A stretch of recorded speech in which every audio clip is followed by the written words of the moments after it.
What's up mga yoy? So you're here again ha? You want pork butakal? Okay, let's cook pork butakal na mapaarat today. Diyo pa! But before that mga yoy, as you can see, we have here again talapyang walang kamatayan mga idol. Talapya na naman! Tubuan na kita ni gading parikpik, buray niya po niya.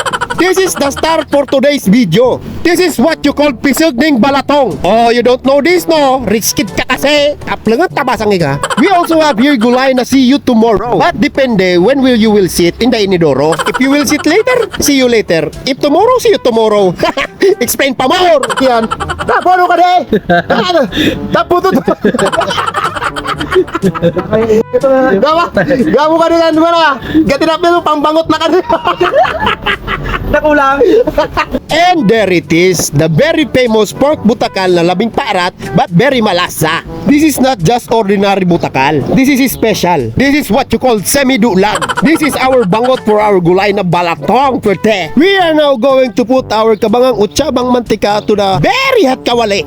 Because we're going to pritos first our talapyang walang kamatayon. Oh, look at that. Very nagkikiri-kiti. But be careful with the mantika. It's nangasta again.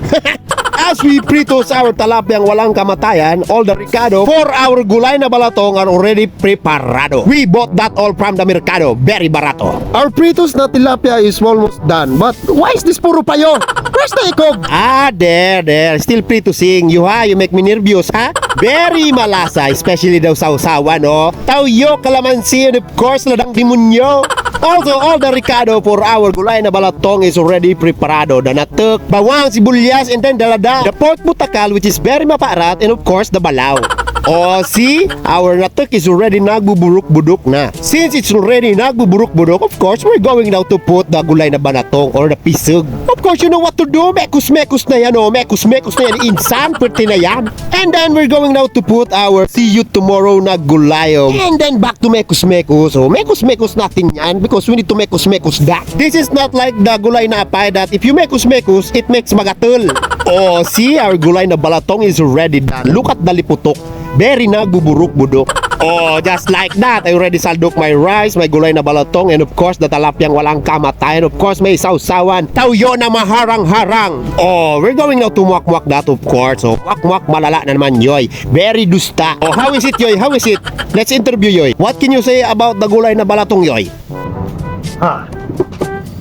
Tangarang! Awing dase mo, ginusto mo kanyo ipaita. Oh, don't forget to like and follow UTV ha. Thank you so much for watching. This is your one and only Yoy. Goodbye. Peace out. What's up mga yoy? Pinakikilala ko sa inyo ang larong Una Game. Ang Una Game isang play-to-earn mobile game na pwede kang kumita habang naglalaro lang.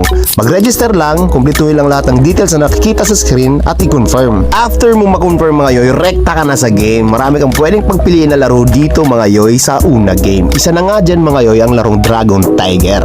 Ang larong Dragon Tiger mga yoy ay isang laro na kung saan tataya ka lang kung sa Dragon ba o sa Tiger. Magpapataasan lang kayo ng baraha mga yoy at kung sino yung mas mataas na baraha, syempre siya yung panalo. Diba? Ganun lang siya kadali mga yoy. Naglalaro ka lang pero kumikita ka pa. Sa Una Game lang yan mga yoy.